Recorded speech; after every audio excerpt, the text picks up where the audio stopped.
Hello student, ये आपकी worksheet number 4 है क्लास 10th के लिए और आज डेट है 12 जुलाई 2021। वर्कशीट को सॉल्व करने से पहले आपको ये ध्यान से पढ़नी है और पढ़ने के बाद आपको यह जब करेंगे तो विद्यार्थी को अपना नाम और आपको अपनी क्लास टीचर की जगह आप अपने सब्जेक्ट टीचर का नाम भी लिख सकते हो। आज की जो वर्कशीट है ये आपकी एक रिवीजन वर्कशीट है जो आपकी 9th क्लास के सिलेबस का रिवीजन है। अब आप कहोगे कि हम 10th में आ गए हैं तो 9th क्यों? बेटा ये 9th क्लास का ये टॉपिक आपके लिए 10th में भी जरूरी है, इसलिए जब ये आएगा तभी आप आगे चल पाएंगे। तो टॉपिक है बेटा इलेक्ट्रॉन, प्रोटॉन और न्यूट्रॉन।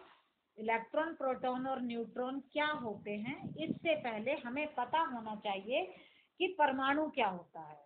आपने 9th में पढ़ा है कि हमारे चारों तरफ बहुत सारे पदार्थ हैं जो छोटे छोटे कणों से मिलकर बनते हैं और उन छोटे कणों को हम कहते हैं परमाणु।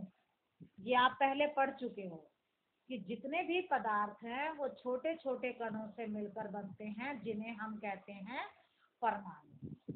डाल्टन ये एक साइंटिस्ट हैं, इन्होंने बताया था कि परमाणु अविभाज्य होता है। मतलब परमाणु जो है इतना छोटा है कि उसके और छोटे कण नहीं बनाए जा सकते, अविभाज्य। इसको और अधिक टुकड़ों में विभाजित नहीं किया जा सकता। ये किसने बताया था? जॉन डाल्टन नाम के वैज्ञानिक ने। इसके बाद में और वैज्ञानिक हुए, उन्होंने ये पता लगाया कि परमाणु अविभाज्य नहीं है। मतलब जो जॉन डाल्टन ने कहा था वो सही नहीं था। इन्होंने बताया कि परमाणु के अंदर और भी छोटे कण होते हैं, उन छोटे कणों का नाम है इलेक्ट्रॉन, प्रोटॉन और न्यूट्रॉन। तो एक तरह से इलेक्ट्रॉन, प्रोटॉन और न्यूट्रॉन क्या हैं?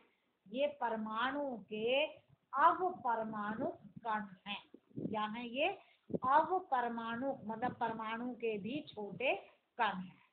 अब हम इनके बारे में डिटेल में पढ़ेंगे कि ये इलेक्ट्रॉन, प्रोटॉन और न्यूट्रॉन क्या है। देखो इलेक्ट्रॉन को अगर हमें शॉर्ट में लिखना हो तो हम इसको लिखेंगे ई से इलेक्ट्रॉन, प्रोटॉन पी और न्यूट्रॉन के लिए हम लगाएंगे एन।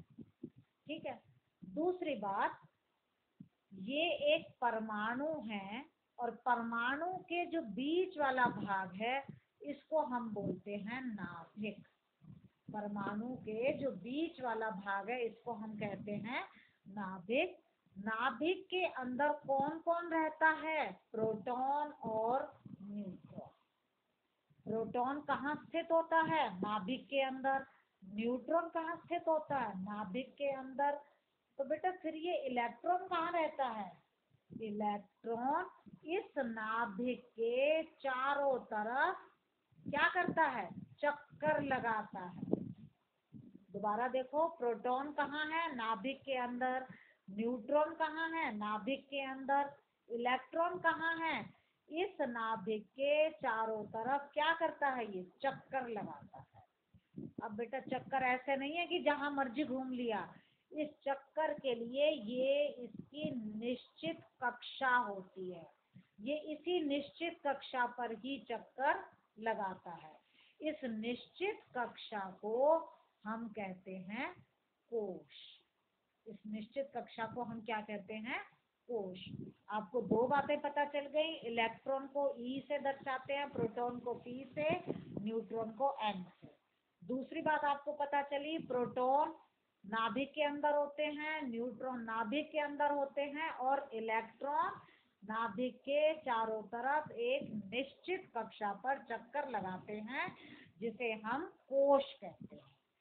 अच्छा, अब बेटा आपको ने कभी ये करके देखा है कि आप अपने स्केल को लो, प्लास्टिक के को, और अपने बालों के अंदर उसको रगड़ो और रगड़ने के बाद अगर आप उसको छोटे छोटे कागज के टुकड़ों के पास लाओ तो क्या होता है? कागज के टुकड़े प्लास्टिक के स्केल से चिपकते हैं। क्यों चिपकते हैं? कभी सोचा है? हाँ बेटा, उनके ऊपर एक चार्ज आ जाता है। जब आप प्लास्टिक के स्केल को अपने बाल में रगड़ते हो तो उस पर क्या आ जाता है? चार्ज। वो चार्ज हो जाता है। चार्ज को हिंदी में हम कहते हैं आवेश। चार्ज को हम हिंदी में क्या कहते हैं?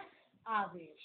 बेटा, आपका जो इलेक्ट्रॉन है इसके ऊपर आवेश होता है कौन सा? ऋण आवेश। ऋण को हम माइनस भी कहते हैं।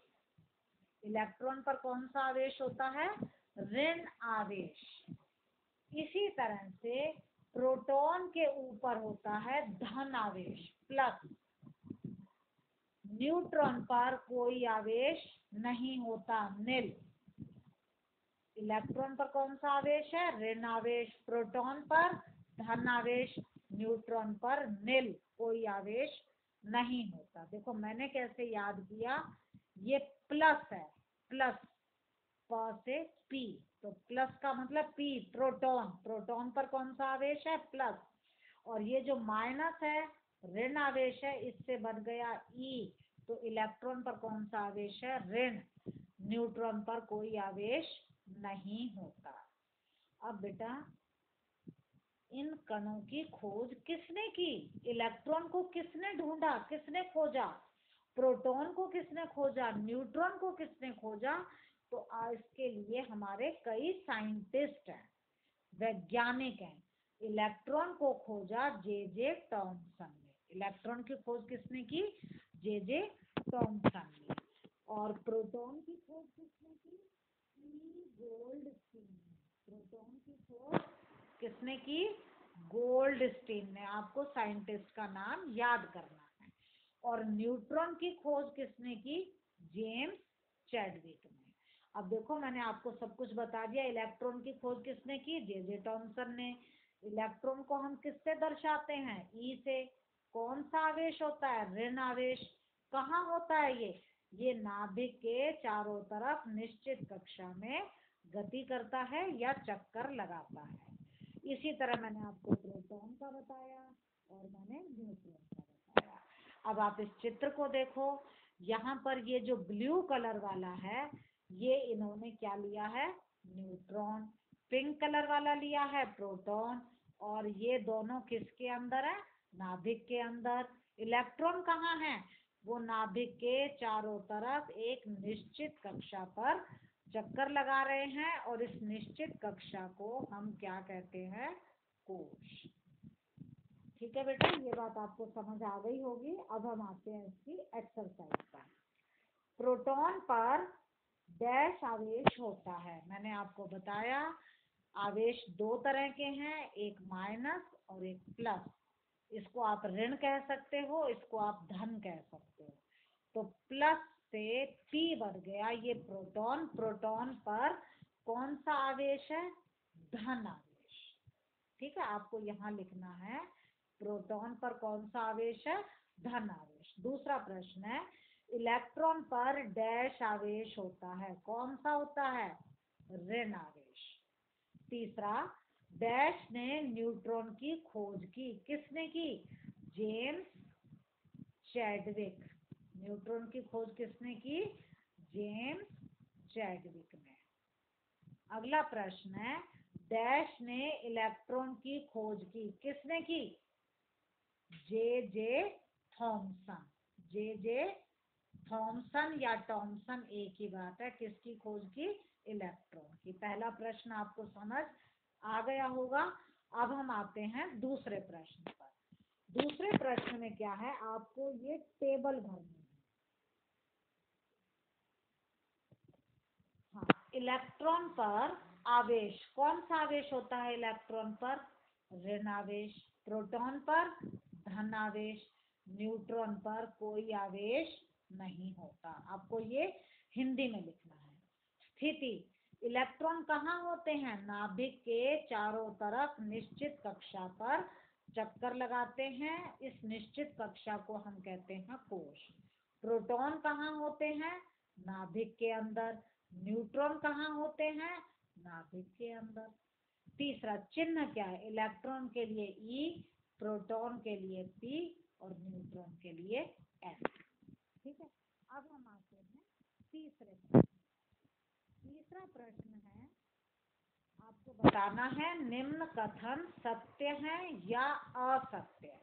पहला है, न्यूट्रॉन पर धन आवेश होता है, सही है या गलत।